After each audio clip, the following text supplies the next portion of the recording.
بڑی واردات کی طرف بھی میں توجہ مبذول کرانا چاہتا ہوں۔ میں اس چیز سے واقف ہوں، آج سے کئی ماہ سے پہلے ابھی ذوالحج کا مہینہ تھا، محرم الحرام کی آمد سے پہلے العروۃ الوثقیٰ میں ایک پروگرام ہوا جس کا نام تھا حرمت محرم الحرام، انہوں نے رکھا ہوا تھا حرمت محرم الحرام نامی پروگرام میں۔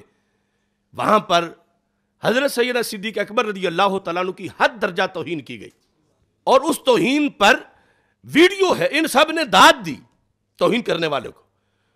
اس پروگرام میں وہ ادیاں کا بھینسا بھی بیٹھا ہوا تھا اور اس کے علاوہ بیٹھے ہوئے تھے، جس پروگرام کے اندر اس امت کا جو سب سے اولین انتخاب ہے رسول پاک صلی اللہ علیہ وسلم کے وصال کے بعد حضرت صدیق اکبر رضی اللہ تعالیٰ عنہ کا منصب خلافت پر آپ کا منتخب ہونا سقیفہ بنی ساعدہ میں اجماع صحابہ کی روشنی میں سب کا اتفاق جو تھا، اس انتخاب اور اس اجماع کو ایک شخص ہارس ٹریڈنگ کہہ رہا تھا، اور کہہ رہا تھا جیسے آج سیاست میں ہارس ٹریڈنگ کو تم برا سمجھتے ہو، تو یہ ہارس ٹریڈنگ اگر پہلے دن نہ ہوتی تو آج بھی نہ ہوتی۔ یہی بربادی کا سبب بنا۔ اگر نبی علیہ الصلوۃ والسلام کی رحلت کے بعد جو ادوار گزرے اور مختلف قبائل میں جو حکومتیں آتی رہیں، اگر قرآن کو سامنے رکھتے ہوئے فیصلے کیے جاتے تو آج جس کرب میں یہ امت گزر رہی ہے، مجھے خدا کی قسم یہ امت اس کرب سے نہ گزرتی۔ اللہ کے قرآن نے فیصلہ دے دیا، ان اللہ یامر بالعدل والاحسان، تمہارے دین اور اسلام کی بنیاد عدل پر قائم ہے، انصاف پر قائم ہے۔ لوگوں نے اس کی تشریحات میں مختلف معنی لیے، مگر عدل کا یہ نہیں کہ ہر ایک کو سب کو ایک جیسا بانٹ دو، یہ نہیں ہے۔ عدل کا معنی اور مفہوم یہ ہے کہ جو صدارت کے لائق ہے اس کو صدارت پہ بٹھاؤ، جو سامع کے لائق ہے اسے سامعین میں بٹھاؤ، جو مہمان کے لائق ہے اس کو مہمان پہ بٹھاؤ۔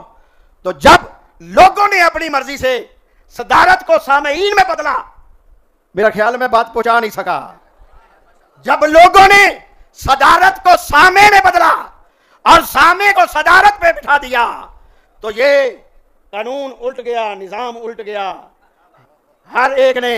اور پھر دیکھا بھی لوگوں نے، آج برا سمجھتے ہو کہ کسی کے ووٹ خریدنا یہ سیاست کے خلاف ہے۔ اگر یہ ہارس ٹریڈنگ پہلے دن نہ ہوتی، کیا سن رہے ہو یار،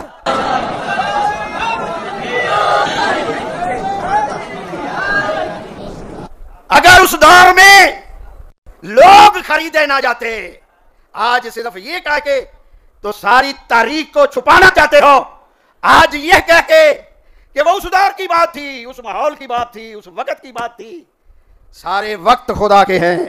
دین ہم تک پہنچا ہے صحابہ علیہم رضوان کے ذریعے سے، اور اس کا مدار ہے خلافت صدیق اکبر رضی اللہ تعالیٰ عنہ پہ، اس خلافت پر بعد والی خلافتوں کا مدار ہے۔ حضرت صدیق اکبر رضی اللہ تعالیٰ عنہ کی خلافت اگر معاذ اللہ ووٹ خریدے گئے تھے اور اگر معاذ اللہ دھاندلی ہوئی تھی تو معاذ اللہ اسی دن عدل کی دھجیاں اٹھ گئیں، جس طرح یہ کہہ رہے ہیں، تو پھر اس خلافت میں جو قرآن جمع ہوا اس پر کیا اعتماد باقی رہ جائے گا؟ اور پھر خلافت صدیق اکبر رضی اللہ تعالی عنہ پر سارے صحابہ کا اتفاق ہے، تو ان سب پر دھاندلی کا الزام آئے گا، سب پر معاذ اللہ ہارس ٹریڈنگ کا الزام آئے گا، اور پھر ان میں ساری آل بھی شامل ہے، سمیت سیدہ طیبہ طاہرہ فاطمہ الزہرا رضی اللہ تعالی عنہا کے، سمیت حسنین کریمین کے رضی اللہ تعالیٰ عنہ، سمیت مولا علی رضی اللہ تعالیٰ عنہ کے، پیچھے بچے گا کیا؟ اب جن مراکز میں یہ تقریریں کرائی جا رہی ہیں، اس میں بتاؤ اس موضوع کا، حرمت محرم الحرام کا اس میں کیا دخل ہے؟ اور یہ کیا لیکچر دیا جا رہا ہے قوم کو؟ یہ تقریر جس شخص نے کی، ویسے اہل سنت میں تو وہ نہ 3 میں ہے نہ 13 میں ہے، نہ وہ کوئی مدرس ہے، نہ محدث ہے، نہ شیخ الحدیث ہے، نہ وہ کوئی قابل ذکر پیر ہے، اور نہ ہی وہ اہل سنت میں کوئی خطیب ہے لیکن یہی تو ہے کہ جو ادھر کسی کھاتے کی نہیں وہاں ان کی بھی بڑی قیمت لگتی ہے. وہ علی پور چٹھے کا ایک نام نہاد غلام رسول ہے. کوئی لوگ تو کہتے ہیں نام نہاد پیر ہونا تو بڑی بات ہے, اس کا نام جو غلام رسول ہے, صحیح غلام رسول ہونا بھی بڑی شان ہے, لیکن وہ نام نہاد غلام رسول ہے. جو نام تو غلام رسول ہے لیکن پرلے درجے کا جہول ہے اور فضول ہے.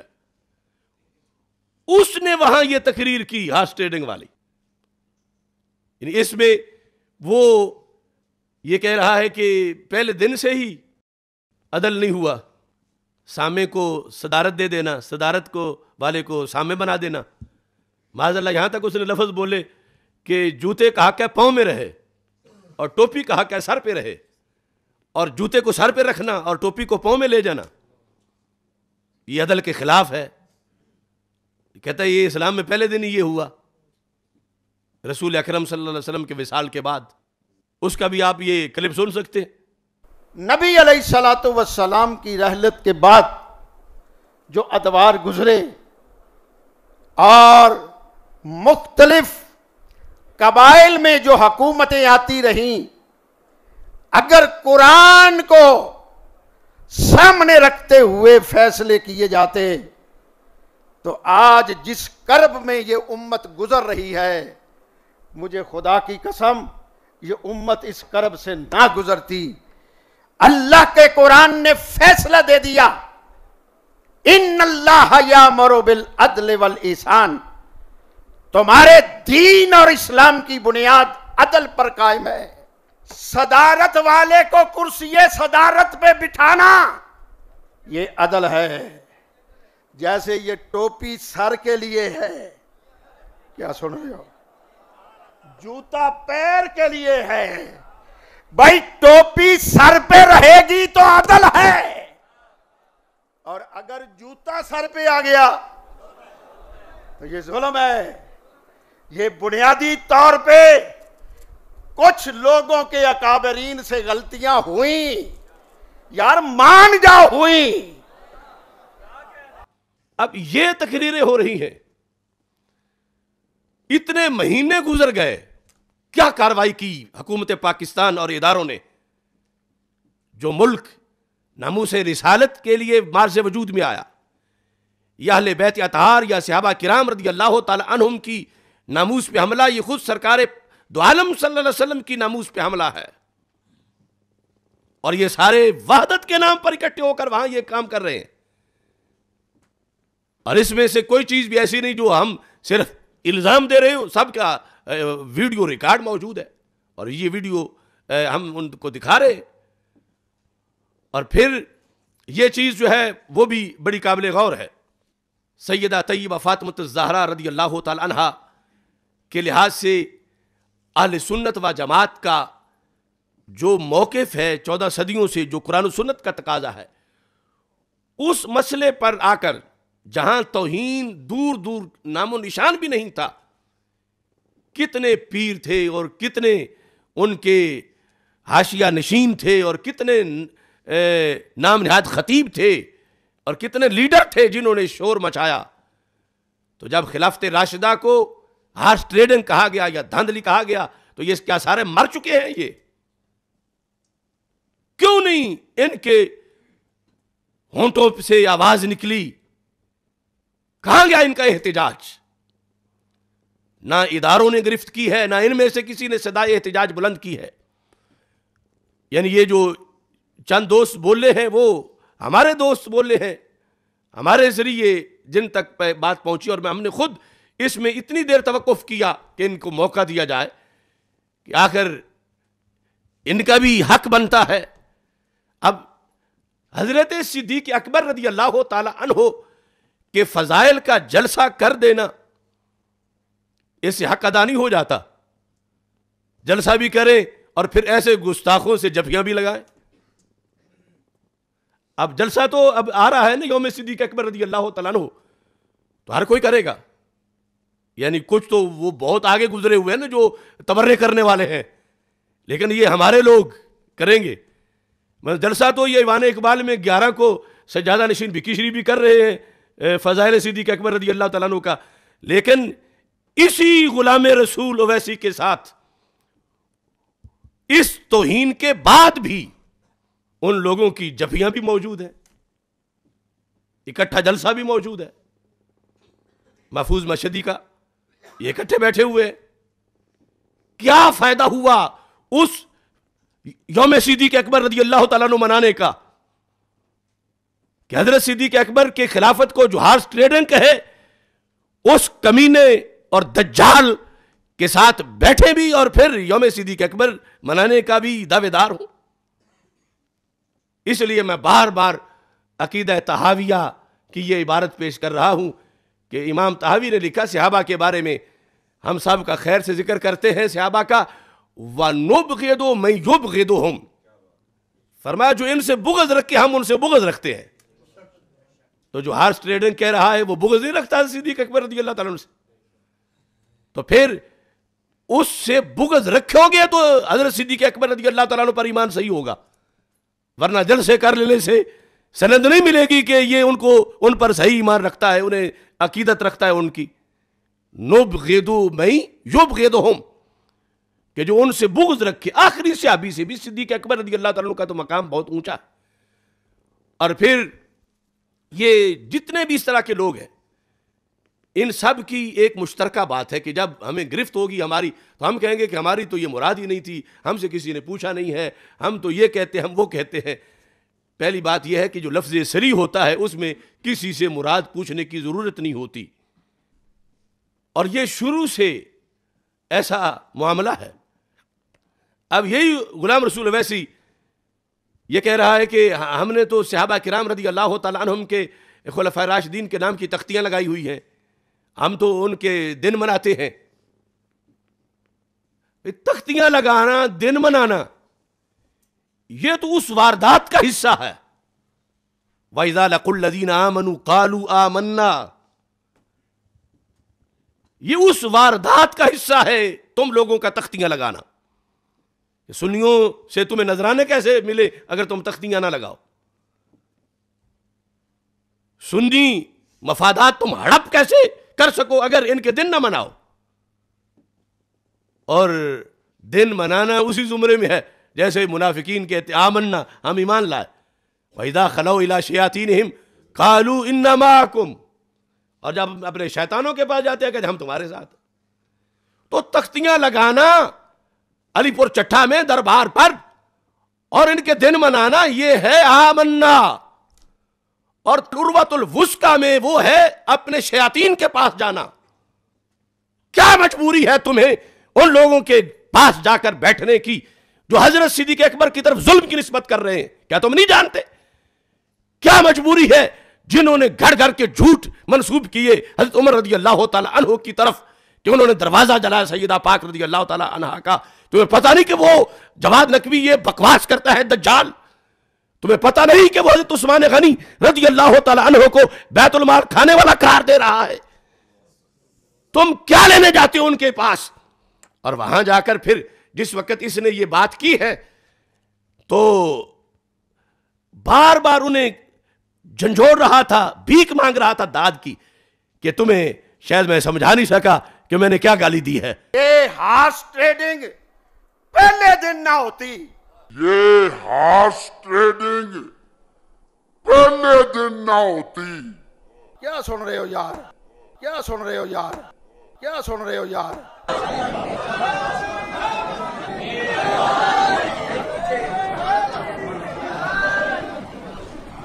اور پھر وہ ان سے اس نے داد وصول کی اس بات پر۔ اب کہتا ہے میں تو جنرلی بات کر رہا تھا، جنرلی بات کر رہا تھا، جنرلی بات کر رہا تھا۔ میں پوچھتا ہوں کہ تم نے لفظ بولے ہیں، بربادی کیا بنی کہ نبی پاک صلی اللہ علیہ وسلم کی رحلت کے بعد جو ادوار گزرے ان میں جو حکومتیں مختلف قبائل میں جو حکومتیں آئیں ان میں قرآن سامنے نہیں رکھا گیا، ان میں عدل کی خلاف ورزی کی گئی۔ ان ادوار میں تم نے کہا جوتے کو سر پہ رکھا گیا، ٹوپی کو پاؤں میں رکھا گیا۔ تو سرکار دو عالم صلی اللہ علیہ وسلم کی رحلت کے بعد پہلا دور تو خلافت راشدہ کا ہے۔ کیا تم نے اس کا استثناء کیا؟ تم نے تو کہا رحلت کے بعد جو دور گزرے تو ان میں سے پہلا خلافت راشدہ کی ہے۔ اب تو کیسے کہتا ہے کہ میں خلافت راشدہ کی بات نہیں کر رہا؟ اب تو گرفت پر تجھے یہ یاد آیا، اور یہ اس ملک کے اہل سنت کے لیے، اسلامیان پاکستان کے لیے ایک لمحہ فکریہ ہے کہ اتنے بڑے گستاخ پر اب تک ایف آئی آر کیوں نہیں کٹی، اور بڑے بڑے لوگ جنہیں ویسے معمولی سی بات پہ نیند نہیں آتی وہ اب کیوں خواب غفلت میں ہیں؟ جہاں توہین نہیں ہوئی وہاں انہوں نے اسمبلیوں میں قراردادیں منظور کروائیں، اور جہاں اتنی بڑی توہین ہوگی، پورے دین کا مسئلہ ہے، قرآن کا مسئلہ ہے، وہاں کوئی ایف آئی آر کٹوانے کو تیار نہیں۔ اب یہ کہتا ہے کہ میری مراد خلافت راشدہ نہیں تھی، تو میں کہتا ہوں اس بات کا جواب دو کہ جو تم نے لفظ بولے کہ اگر نبی پاک کی رحلت کے بعد جو ادوار گزرے ان میں عدل ہوتا، تو جو ادوار گزرے ان میں سے پہلا دور خلافت راشدہ کا ہے، اور پھر تم نے یہ لفظ بولے۔ آج برا سمجھتی ہو کہ کسی کے ووٹ خریدنا یہ سیاست کے خلاف ہے، کہ اگر یہ ہارس ٹریڈنگ پہلے دن نہ ہوتی تو امت کے انتخاب کا پہلا دن کون سا دن ہے؟ وہ سقیفہ بنی ساعدہ میں انتخاب پہلا ہوا۔ اگر یہ ہارس ٹریڈنگ پہلے دن نہ ہوتی، یہ تم نے اپنے منہ سے بکواس کیا ہے۔ پہلا دن جب امت نے خود اپنے امیر کو منتخب کیا وہ دن سقیفہ بنی ساعدہ والا تھا، اور وہ پہلا انتخاب حضرت صدیق اکبر رضی اللہ تعالی عنہ کا انتخاب ہے، اور اس کو تم ہارس ٹریڈنگ کہہ رہے ہو۔ اگر تم نے توبہ کرنی ہے تو پہلے اپنا جرم مانو، اور اس کے بعد شریعت سے پوچھو کہ اب تمہاری سزا کیا ہے اور توبہ کس طرح ہوگی۔ یہ سارے اس طرح کے بے لگام لوگ پہلے بھونکتے ہیں، اور بھونکنے کے بعد پھر ان کو یاد آتا ہے کہ نہیں۔ اور میں اصل میں بتانا چاہتا ہوں کہ سنی تو ایسی تقریر کا سوچ بھی نہیں سکتا۔ اویسی ہو بندہ طریقت میں اور یوں بھونکا ہو۔ اویسیت بڑے تقدس کا نام ہے، آداب کا نام ہے، ولایت کا نام ہے، ایک اعلیٰ روحانی سکول آف تھاٹ کا نام ہے، اور بندہ ہو طریقت میں اویسی اور صحابہ کو یوں بھونکے۔ میں اصل بتاتا ہوں کہ اس نے یہ تقریر کہاں سے سیکھی۔ آخر تاڑنے والے بھی قیامت کی نظر رکھتے ہیں۔ روافظ بطور خاص ایک نام میں دیتا ہوں، وہ آصف الوی، جو تقریر کر کے سیدنا صدیق اکبر رضی اللہ تعالیٰ عنہ کے خلاف جب میں جیل میں تھا تو ملک سے بھاگا۔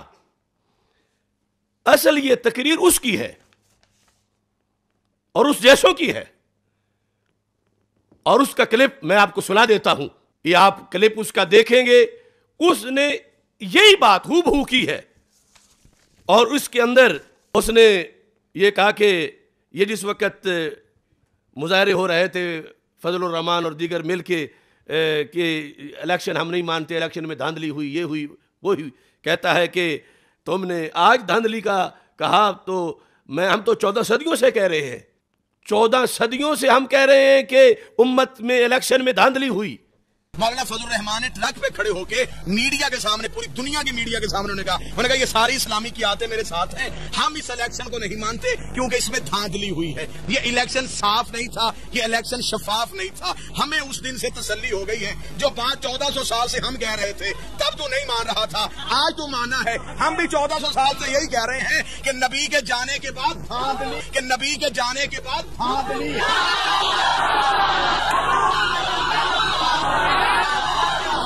بول سکتے ہو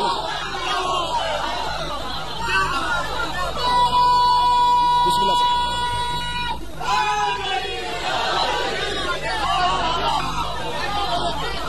ہمارا مطالبہ بھی یہ ہے کہ فیصلے میرٹ پہ نہیں ہو، فیصلے میرٹ پہ نہیں ہو۔ اب اس کا کلپ سن کے آپ اندازہ لگا لیں کہ پیچھے کوئی کسر رہ گئی ہے۔ اس نے جو لفظ بولے یہی تقریر اسی نے بھی کی، مگر جب اس نے کہا تو آگے جو داد دینے والے ہیں وہ بھی سارے بے حیائی میں دادردہ تھے، اور خود بھی اس غلام رسول سے وہ کہیں بڑا بھونکا تھا، لیکن اس کو ابھی یہ وہ ہے ہی دوسرے فرقے کا، اور یہ یہاں سے جا کر وہ ٹریننگ حاصل کر رہا تھا، اس لیے اسے کھینچ کھینچ کے دانت لینا پڑی کہ تمہیں سمجھ نہیں آئی کہ میں کیا کہہ رہا ہوں، میں نے کیا گالی دی ہے؟ تو میں نے غلام رسول اویسی کہ ان بکواسات کا جو اصل ماخذ ہے وہ کفریات بھی آصف الوی کی تقریر کے پیش کر دیے. یہ اس کا استاد ہے اور جیسے اس کے استاد ہیں، اور یہ لوگوں کی حیثیت ہے جو اس اہل سنت میں کسی شمار میں نہیں. بے غیرت، جاہل، ان پڑھ، گمراہ ذاکروں کی باتیں سن کے پیچھے یہ بھی سٹیجوں پہ وہی کچھ کہہ رہے ہیں اور پیر بنے ہوئے ہیں اور خطاب جھاڑ رہے ہیں، اور ان کو شرم نہیں کہ یہ کفریات پکنے والوں کی کاپی کرتے ہیں اور انہی طرح پھر بھونکتے ہیں، اور جب گرفت ہوتی ہے تو پھر کہتے ہیں ہماری مراد نہیں. اب یہ دونوں کلپ سامنے ہیں. میں اداروں سے بھی کہتا ہوں اور اہل سنت کو میں اس وقت جھنجھوڑتا ہوں کہ اب دن آ گئے ہیں حضرت صدیق اکبر رضی اللہ تعالی عنہ کی یاد منانے کے. تو یہ صرف کافی نہیں کہ ان کے فضائل کا جلسہ کرو، نبغض من یبغضہم کا اظہار کرتے ہوئے ہر جگہ اس نام نہاد غلام رسول کے خلاف قراردادیں منظور ہوں اور اس پر ایف آئی آرز کٹوائی جائیں، اور اس کا جو جرم ہے اس کے مطابق اس کو کٹہرے میں لایا جائے. اور ایسے ہی وہ بھونکا جو گالیاں نکال کے اس ملک سے حضرت صدیق اکبر رضی اللہ تعالیٰ عنہ کو معاذ اللہ کافر تک کہہ کے جو بھاگا ہوا ہے. تو اگر ہمارے ملک کے ادارے اپنے افسروں کے تقدس کے لیے دنیا کے کسی کونے کے بھگوڑے کو بھی پکڑ کے لا سکتے ہیں تو حضرت صدیق اکبر رضی اللہ تعالیٰ عنہ کے گستاخ کو کیوں نہیں پکڑ سکتے؟ قرآن کے منکر کو کیوں نہیں پکڑ سکتے؟ اس پاکستان میں صحابہ کو جو گالیاں دے کر امریکہ کی، برطانیہ کی گود میں جا کے بیٹھے ہوئے ہیں، ان بے غیرتوں کو کیوں نہیں پکڑ سکتے؟ ہمارا مطالبہ ہے کہ انہیں پکڑا جائے اور انہیں پاکستان میں لا کر ان کو کیفر کردار تک پہنچایا جائے. اور یہ مطالبہ ہر جو جلسہ ہو رہا ہے یوم صدیق اکبر رضی اللہ تعالیٰ عنہ کا، اس میں ہونا چاہیے. اس بے غیرت آصف الوی نام نہاد کے بارے میں بھی، اور اس غلام رسول اویسی نام نہاد کے بارے میں بھی، اور دیگر جو اس طرح کے ہیں ان کے بارے میں، کیونکہ یہ آداب مقدس ہستیوں کے بجا لائے جائیں گے تو پھر معاشرے کے اندر بہار آئے گی، امن آئے گا، رحمتیں برسیں گی. اور اگر پاکستان کے اندر اتنے بڑے بڑے گستاخیاں کی جائیں، کفریات بکے جائیں، تو کس طرح اس ملک کے اندر امن آئے اور کیسے اس میں بہار آئے؟